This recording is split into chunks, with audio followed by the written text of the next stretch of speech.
Bro, Welcome. sorry. Yeah, so I just want to say one more thing. Bro, hard hat Moabs back in the day, 25 kill streak. Two Moabs to the name, bro. Two.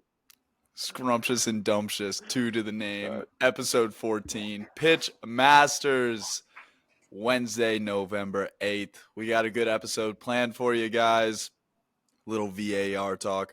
Promotion and relegation of the week. Potentially everyone's favorite or second favorite, depending on who you are. Segment of listener questions. Can't wait to get into it with you guys.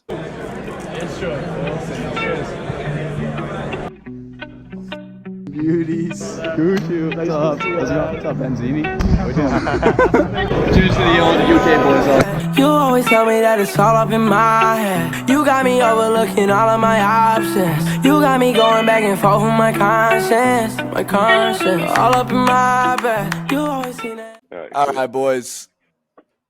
It has been a week since I was on with you lads last. You had the old Mr. Griffin Collects. Was a good episode watching that back, looking through the clips. A lot of good information that was taken out of that. Love seeing the fellow breakers out there, but haven't talked to you in a week or so. How you been doing, lads? What have you been up to? Been vibing, bro. Have a pretty decent promotion, so I'm not going to spoil that. But we had a very relaxing weekend. Regenerated, refreshed, rejuvenated. So this weekend also have a nice little card show in the area, so I'll be setting up at that. So kind of excited for that. So yeah, it'll be a fun time. Look for Zini at the card show. What's the card show? It's in West Palm Beach. It's called the West Palm Card Show, I believe. Nice. All the bougie lads going to be out there for that one. You know, I hope so. They're going to pay primo. Primo Demo. Serea'S, what's good, brother? Oh, man, coming off a 16-4 FUT Champs weekend. Best ever finish in the EASC. You know what it's about. Yeah, dude, feeling good. Got like 300K in rewards, so the weekend was successful. Sad day yesterday. We'll talk about the game, but I'm more sad because we're missing our boy Steve-O tonight. Turns out my man went fishing in the East River, caught a couple fish, thought it'd be good to go home and put on the grill for the girlfriend. Now he's got East River fish coming out of 3 different parts of his body. So he's out tonight with the food poisoning, and hopefully we'll see him next week if he recovers nicely. So the guy's always got excuses too. He's just telling us, I got to do it this time, this, the girl, this, that. And then I'm he throwing wants up on the text streets us. of New York. Like, what else, man? He literally Yeah. texts us like an hour before we're supposed to record, being like, oh, guys, I don't know if I can do it this time. But us three are the only beautiful faces that the people want to see anyways. So we keep it moving to the game that you were so talking about just moments ago, my friend. We were talking about it leading up, brother. I was talking about the betting implications. I was taking Spurs. I felt confident. The game starts and Spurs looked so good, bro. I was like, oh, this is money. Me and my the Pitchmaster Bets chat, they scored. Me and my buddy at the same time, all caps, because we obviously team rode on the old Spurs, just Spurs, all caps. And then it was just no bueno after that. And Serea'S, tell me your initial thoughts after that match, man. What are you feeling? I could probably talk about this for like an hour. I don't want to go too long, but yeah, I mean, my first thoughts are, first 15 minutes, incredible. Very clearly the dominant team. It was getting to the point where I was like, man, we might like slaughter Chelsea 5-0 today. This is what I'm thinking. Like that second goal that was just a hair off sides to Son as well. Like the way we were moving the ball was so impeccable. And I thought it was just going to be a thrashing. But all it takes is one game to pretty much put a dagger in your entire season in hopes for any sort of reached hope of maybe challenging City for a title. Now we got so many problems. I mean, the Romero red card, we'll start with that. It's like this guy has always been an aggressive player. He's historically been unable to control his emotions. And we've seen him many times before put his own team in jeopardy by not being able to just like contain himself in his aggression. So, I mean, it's crazy to think that he put that red card on Enzo the way he did inside the box against his national teammate who he won the World Cup with. Very clear red card. I will say I've never watched a half of football like that in my life, that first half. It was the most ridiculous thing. Every single review had like 3 reviews within a review. There was so much to look at, so much fucking craziness going on the entire game. Like you couldn't breathe for a second. Every single neutral was probably wondering like, what the hell is this, right? It's so comical. Just like every pass. I got to review that. Was that a legal pass? I don't know, man. Yeah, and I mean we could talk about the VAR, but going on to like then the second red card when that happened. I mean the first one I was like, damn, we got 60 minutes to go here. It's going to be a tough battle. I kind of concede at that point in my head, like I was really proud of the boys, the character they showed. I know a lot of other Spurs fans are saying this, but we've got these sort of longer season implications with Romero being out the next game with Udogie, but then more importantly Van de Ven and Madison potentially having long-term injuries. That coupled with the Ben Davies injury now with Charleston, it's looking quite grim for us. So those are my thoughts from like the red card standpoint, and sort of the game being lost early was just disappointing. But overall, I was happy with the boys. I will say the one thing more than anything that disappointed me about this game was I've determined the footballer that I hate the absolute most as of now, and I think will continue for the rest of the season, is that fucking Nicolas Jackson guy. Like I can't stand him at all. Like this dude is hitting the Sioux after scoring 3 tap-in goals. Also missing like 3 sitters. He missed his header. He missed the first opportunity in the very start of the game that Victoria had a great left-handed stiff arm save, and then he missed like another open sitter at the end. And my man is celebrating he's won the league or something. So that really triggered me. I'm not gonna lie. Did you listen to the post-match interview? No. He's like, "Oh, it's nice to be part of the best team in London." It was, dude, I was crying. I swear. He's like, "Oh, yes, it's nice to get my first hat trick in the Premier League and get the match ball and be the best team in London." That's not exactly how it went, but like I watched it and that guy's a clown, man. Yeah, he really is a clown. I absolutely despise him. I've determined just the way he's carrying himself, like shushing the crowd after scoring a tap-in. But my last thing I'll say is I don't know if you guys recall me saying this. Leading up to this game, I've been saying this is like the one game that I thought something was going to go wrong somewhere. There's going to be BS in some way or another. And I've been saying that for the past week on Whatnot to my buddies in the chat. I just had no confidence. I felt weird. There's always been some weird underlying issue with Chelsea at home. And it proved to be a problem again. So just kind of fucking annoying, but we move on. Yeah, Spurs kind of lost their heads too. I mean, it's a London derby. It's like I think Son got a red card in a London derby in the previous season, and it's just like it's always like when you want to say scripted for some madness and drama to happen, but it's just part of the matchup. It doesn't matter where each team is in the league. It's actually just crazy. Like Spurs lost their heads. Udogie not playing with his noggin in the start of the second half, committing another foul. That's clearly a yellow card. Getting the red card, and then they're playing like sprinting tactics with the high man of nine.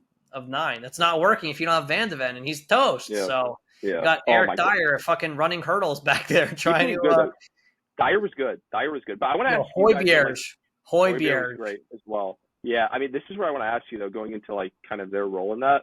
From someone that you guys had unbiased standpoint, I'm obviously going to say Tottenham was a better team, obviously, even though we lost 4-1. But what did you guys think of, like, the high-line tactic with only 9 men from, like, a defensive standpoint? I mean, Alex, you're a coach. Do you think – I mean, Ange talks about this being, like, fitting into the personality and the character of our squad. But do you think that was stupid, or do you think we should have sat back? I think when you're looking at it, and I mean, yeah, I'm a coach, but I'm not. It's asinine to even mention it in the same level as Ainge, you know. Like realistically, like to even try to like be in his wavelength, it's one of those. The way that he's looking at it is that that's their version of playing, and if you're gonna go get goals, like you're just gonna go get goals because you're just switching up the flow and the rhythm of what normally would happen, where you just sit in deep. And maybe the personnel doesn't like stick to sitting in deep and then trying to actually counterattack and go get goals. So you can't really fault him for it, because I don't think at the end of the year you're going to be looking at this Chelsea game as a reason you're not in the top 4. Like, I don't think it's an issue of you guys getting into the top 4. It's about getting and being number 1. And if you want to be number one at the top of the table at the end of the year, that's a game where you go for it and you would be able to look back on it. And unfortunately, it didn't go that way, but I really hold no issue with the way that he went about it. I think the old heads in soccer are going to say this and that, and they've been wanting to say this or that about his style of play, but it's not going to affect much for me. I think if anything, it gives his locker room more confidence in like his style of coaching and what he's actually about, just the way he handled it at the end of the game. Cause I think it's being made more of a big deal through the media as just a talking point more than anything. Yeah, that's a fair take. Yeah, I mean, I can't really blame it. It was kind of neat to try and see something different as well versus the team just sitting in. Like, because for the while it was working. I think we caught worked for like the first 25 minutes. It was, dude, I was loving every second watching so funny every time Mudryk fucked it up. And Pochettino's face is like, dude, what is going on? Like, what am I doing here? But that's the thing is like if they it's hindsight is 2020, bro. The only reason people are even having any sort of negative comment about Ainge is because of the way that the game ended up. Because you want to know what would have freaking happened if it even ended 2-2, like if Eric Dyer, bro, what a finish from him. And then everybody would have been going like, oh, Ainge is just who is Pep? Like Ainge is the who is Ainge? Yeah. So it's hindsight's 2020. Promotion and relegation of the week. We talk about something that is either a current event or something that happened in our personal lives that was either a promotion, something that was fun. Relegation, obviously, something that was less enjoyable. I'll pass it over to Mr. Sean. Give us your promotion. Promotion. All right. Promotion is that I've been excited about one thing over this past week. I've secured a case of 2017-2018 Select Soccer, and I'll be ripping it this Thursday night on Whatnot. That is my promotion. I'm going to pull a humongous Mbappe rookie. All right. It is going to send shockwaves across the world. That's my promotion. So I've been Alex, clip that so that when he actually does pull something fire, we can like put that there. Put it right in front. Yeah, let's do that. And it's like Mbappe out of 10 field level rookie and me just going fucking crazy. Yeah, I'm just like speaking that into existence. Some Peruvian dunce, and then we can do like the tune that's like All right, my relegation. My buddy came in from Seattle last week. He was in for a few days, and your boy was feeling confident. So we took it to the casino floor, and oh, baby, did I get absolutely fucking rinsed. I felt like Dapper collections after a night of betting on, like, Japanese baseball or something like that, dude. I got absolutely clobbered. Everybody else, I went with a group of 6. Everybody won but me. Everybody. You took one for the team, bro. It's fine. I took one for the team. I brought down the group average. Everybody still walked out like as a group collectively positive, but oh man. Yeah, so that was my relegation. So kind of really recovering from that mentally and physically. And then I, had a few bad streak with some breaks after that to try and recover my losses. So it was just a bad fucking week on the old rolling the dice. So yeah, that's my promo and rela. That's good. Benny boy. All right, promotion. It was my 2-year anniversary with my girlfriend. So we went to a couples massage. Got a little spicy. We walked out of there like feeling quite loose, feeling quite loosey-goosey. Yeah, I bet you feel Hey, real buddy, loose. did you tip the masseuse? Yeah, absolutely. They were tipped quite generously. Nice. They didn't have the gratuity built in. No. Gratuity was not built in. Had to be. So yeah, it was weird, bro. Like I would like turn my neck before this massage, and I'd be stiff or feel some pain. Then I like did it after the massage. I was like, yo, this is weird. This is how it's supposed to feel. Yeah. So that was the promotion. But the part of the relegation, I have like a 2-parter. So then we had to drive home in traffic hour though. Just after feeling at peace with myself, then I had to fight traffic for 45 minutes. Not the best timing on Benzini's part, but next time I will learn. Benzini's part. That's got to be the thumbnail right there. Sean pulling the glasses down. You got to do that. No, that's there forever, baby. Second second I definitely relegation. strained my eye on that too. Yeah, Not yeah, good, yeah. but, Yeah, excuses, man. Benzini. So we're redoing our back porch patio At because the it's mansion. actually going to be 75 and breezy for like 2 days. So we want to take advantage of that. And we're redoing the screen doors ourselves. And Benzini was tasked with removing the spline and screens. So Removing the spleen. nice. That one didn't hit so hard, Sean. Yeah, so I will pretty much did that and I fucked my hands up pretty bad. It was not pleasant. Been wearing gloves on the streams recently, and Sean, thank you for sending those to me. You're welcome. I got some more. I gotta get Dapper on the glove gang. Yo, I need my orange ones. I'm waiting on my orange ones. You know what I do every time I put on my gloves? I go,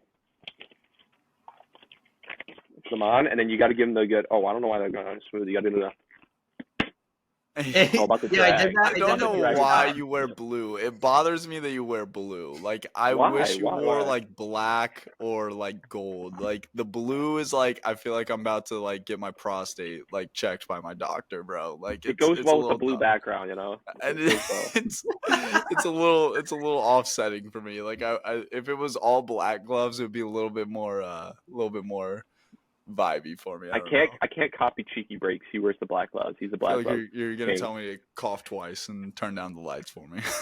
Good one. Good. Turn down the lights. Oh my god. He's gonna like cough twice and look to the side.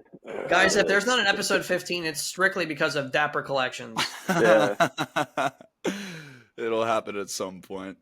Oh, my promotion of the week is I pulled my first 1 of 1. Come on!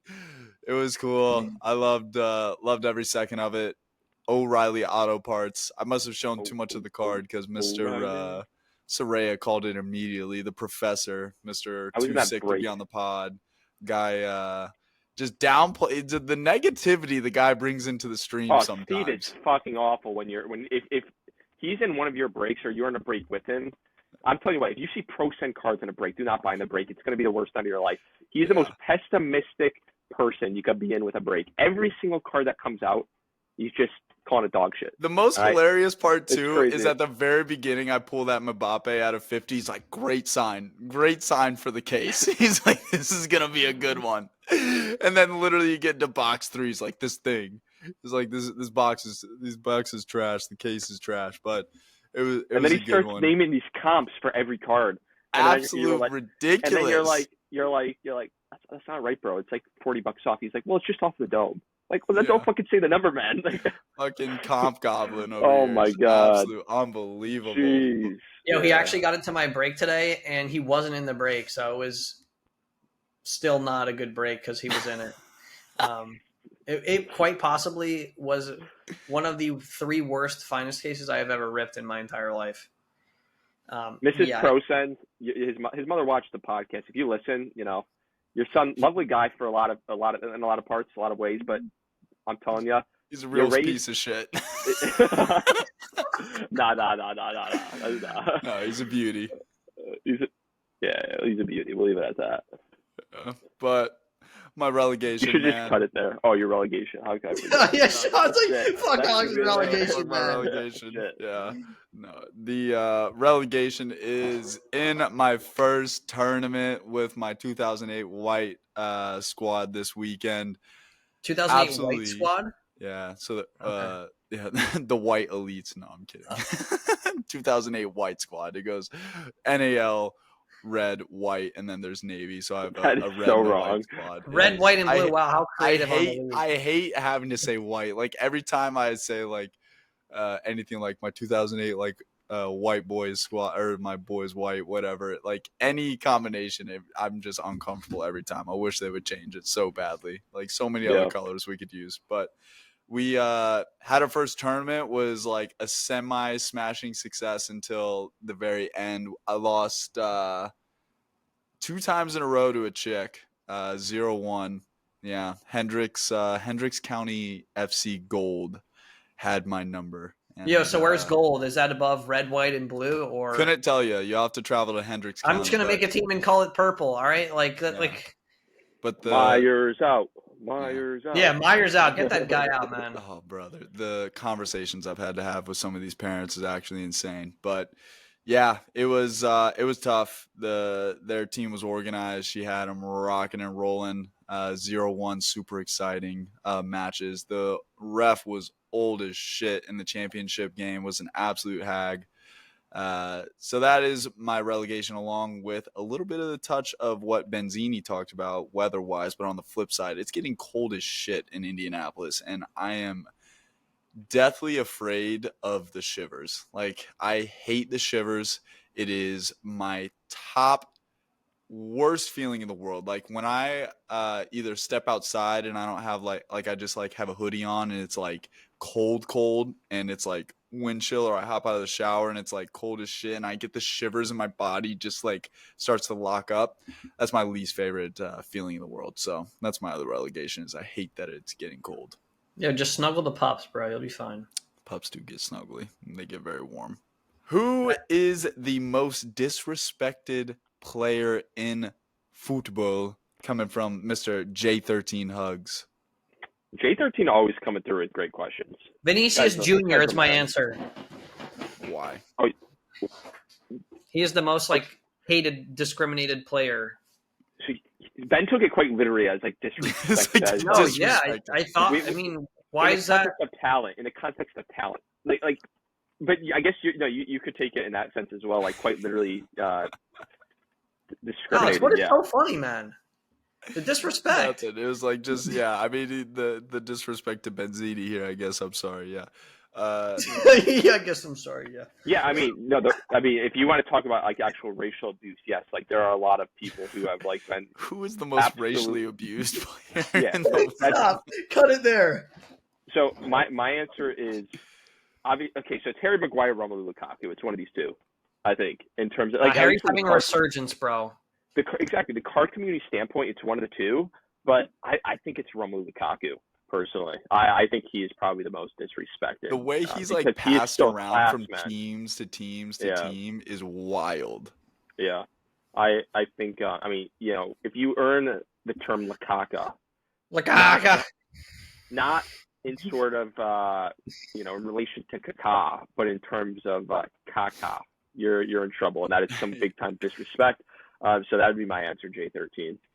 If you had the glasses I think most people off, you would have gotten the would have gotten the eyeballs. Yeah, the eyeballs. Yeah. Yeah, I mean, I'm in the same boat with you there. I can't think. I mean, beyond that, I would say I honestly think Darwin Nunez, in terms of talent, right now is the most disrespected player. I mean, did you see him miss a sitter, bro? Like, I get it, and that's what I'm saying. That's the disrespect that I'm talking about. How is that disrespectful? He missed a 3-yard shot in front of the goal. Sitters, but it's like a Fernando Torres things where it's like the shots he hits is he just absolutely slaps them. Like the Bournemouth goal was a crank and a half after like just a slip of a touch. You tied Luton because Darwin could not score a tap-in. At least Nicolas Jackson could. Oh my God, I'm looking at this Darwin. I didn't see this. I didn't see the replay. This is it is quite terrible. Yeah. Dude, Salah heads it back to him across the goal. I genuinely think the goalie You gotta watch Salah's reaction after two. It was like, let me see. He goes like this, and then he goes to his knees, Salah, on the ground, just like. Oh yeah, I did see that. Wondering. I unfortunately did that same exact thing against in my championship game this weekend. My goalie, bro, I just knew like he's such a good kid and he's gonna be a baller goalie. Like he has all the tools that you want. This is his first year playing like legit club, so it's just taking him a second. And he received a ball with so much time, and he.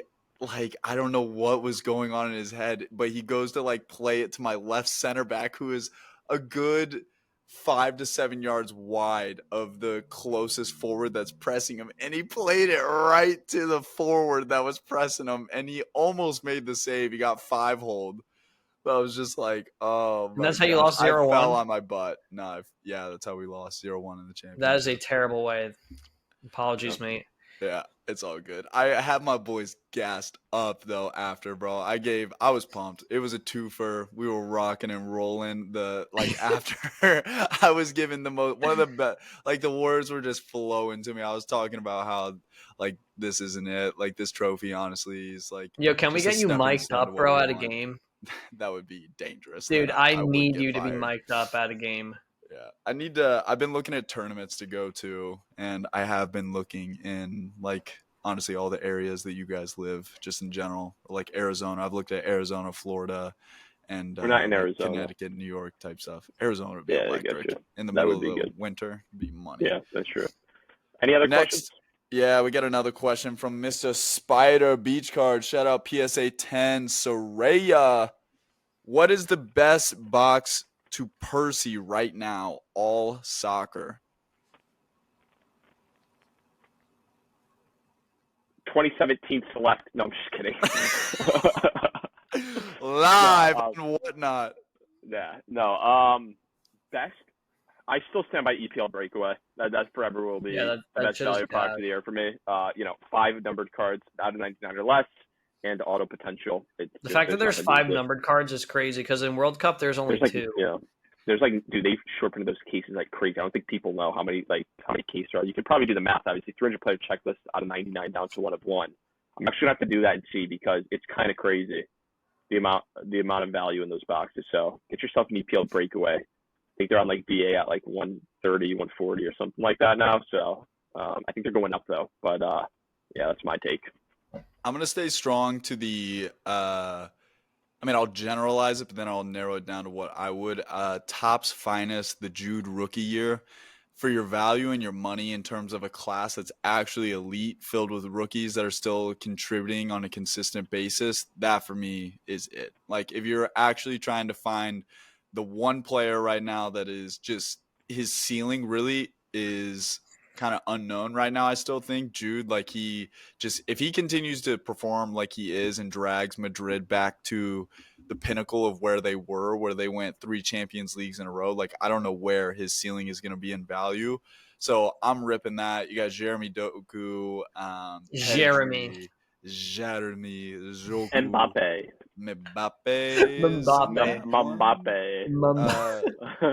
Yeah, Gravenberch is a fun one in there. But when you go and look at that checklist, it's elite. You can get Messi in the Barca kit throwback.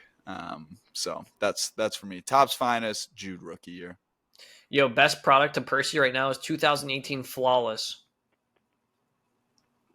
You know how, dude, those cases are $100,000. They're crazy. They're stupid. But that's not. I'm just trolling. Then I got no reaction from the lads, so I'll be serious trolling. now. Thank God, he's just trolling. Zini's got it like that. Next time you go into one of his breaks and he's giving you a hard time about the dollars on the price, just know that he's got it like that, just ripping flawless. So going in, he can take the extra 5% hit. Yeah, tell him. Every time. Don't give them anything else, bro. They already haggled me enough. Yeah. But honestly, if I was to dome something right now, I'd probably go for a choice box, like a World Cup choice. Nice. I don't know. Yeah, I feel like they're just fun rips. Yeah, there's only 8 cards, but you get a nice little tiger, a little zebra, potential for big autos: Pele, Messi, Mbappe, Ronaldo. It's a fun. I think they're I don't know what they're under $300 a box. I know it's still a lot for a box, but the potential is there. You could still get the case hits, landmarks, color wheels, mangas, all that jazz. Yeah. So if I were to pick something right now, I would probably dome one of those. And I'll wrap it on this, but I forget when in my stream oh man, that $500 bet, boys. I legitimately, when I placed that bet, I was shaking. It was not okay. That was a very irresponsible thing to do. But when that shit How many units? I don't know. My unit is 40, so it's 12. 40 units. 12 and a half units, you crazy man. Yeah, so that was just irresponsible, especially where the funds came from. But the joke that was made, however it was talked about, was someone said an asinine number that I threw down on her, what the odds were, and I was talking, and like whatever the number would have been, it would have been insane. And I basically said like it would be the Pitchmaster boys on a PJ right now to go catch every Premier League game this weekend. And back on like the dream thing, how hilarious it would be if one of us had like just stupid money like that, and on a 6-hour like PJ plane ride over to the UK for games, how we would 100% have like 2 cases of World Cup with us, like a case of what a national NT, let's rip treasure, NT, yeah. and then we would have like Dapper Badger in the little tiny seat. He would just be sorting for us as we go Sorting through and cases sleeving. or what. Yeah. Yo, Dapper, do you want like the empty NT box? You can have it. Yeah, Badger, yeah, that's your Dapper, you can favorite. come on the PJ, bro. But yo, you're getting put into the toilet, into the lavatory, and you're sorting the entire day. Yeah, you gotta sort in the laboratories. Yeah, exactly. He doesn't get to step off either. We're getting off the plane and he's like getting ready to go in. It's like, oh no, bro, sorry. We gotta have one guy that stays with the plane. We'll catch you in a couple days here, bud. You're going to see a Bayern Munich game, bro. They just send him right back home. Yeah. Oh, man. bro. Any I other love him, questions, Badger. or is that it? No, What do we that's do? wraps. That's Episode 14 with the lads. Absolute wonderful one. Maybe it's because Steve wasn't with us. I don't know. Maybe it'll have to become a little bit more of a we don't mean occurrence it, here. Mrs. Prosan. We don't mean it, Mrs. Barbado. Barbados. We don't mean it. We don't mean it. Yeah, Barbados only messes with 8, as Steve would like to say. But absolute good one here, lads. Appreciate you. Like and subscribe. Comment on the Instagrams pitch.masters. Catch us live on Whatnot. Peace.